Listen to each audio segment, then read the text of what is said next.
নগর Islampur 0 point এখন লাগানো হচ্ছে কদবেলের চারা। ইতিমধ্যে আমরা 2টা কৃষ্ণচূড়া, 2টা কাঠবাদাম, 2টা বকুল ফুল এবং 2টা জলপাই রোপণ করে ফেলেছি। এখন যেটা চলছে সেটা হলো কদবেল। আর সবচেয়ে মজার বিষয় হলো আমরা এখন রয়েছি ইসলামপুর 0 পয়েন্টে।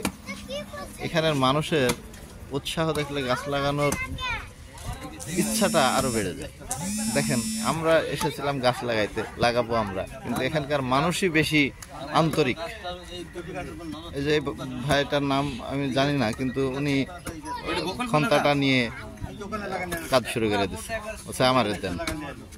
আসলে গাছ লাগানো যেমন মজার, গাছ লাগাইতেও চাই সবাই। প্রত্যেককে গাছ লাগানোর একটি সুযোগ করে দেন। বড়দের বলবো, অভিভাবকদের বলবো, ছোটদের গাছ লাগানোর প্রতি একটু উৎসাহ উদ্দীপনা কিভাবে তৈরি হয় সে বিষয়টা খেয়াল রাখেন। সামাজিক কাজগুলো করা যায় কিভাবে।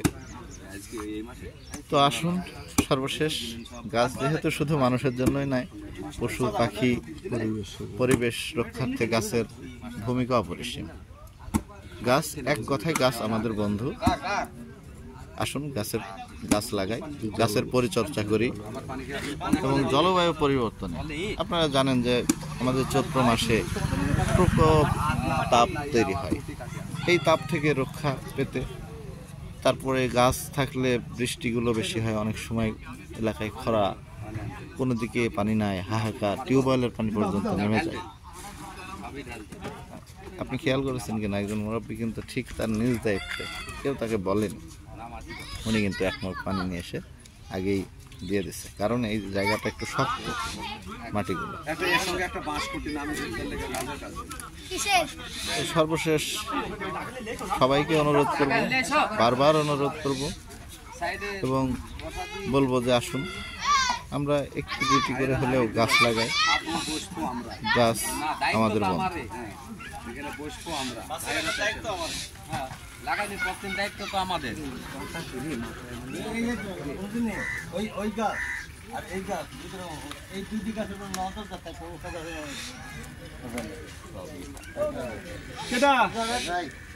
লেবু গাছের বকুল ফুলের চারাটাই যাবে লাগা পারলে, গাছটা গোল করে বাঁধতে পারলে একটা শক্ত খুঁটি ওটা মাথা সুচ লাগিয়ে দিলে ভালো হতো। হ্যাঁ, দাও।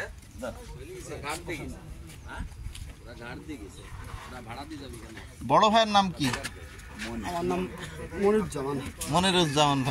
মনিরুজ্জামান ভাইকে আমরা অনেকক্ষণ ধরে দেখছি, খুব আন্তরিকতার সাথে গাছটি রোপণ করছে। মনিরুজ্জামান ভাইকে অসংখ্য ধন্যবাদ।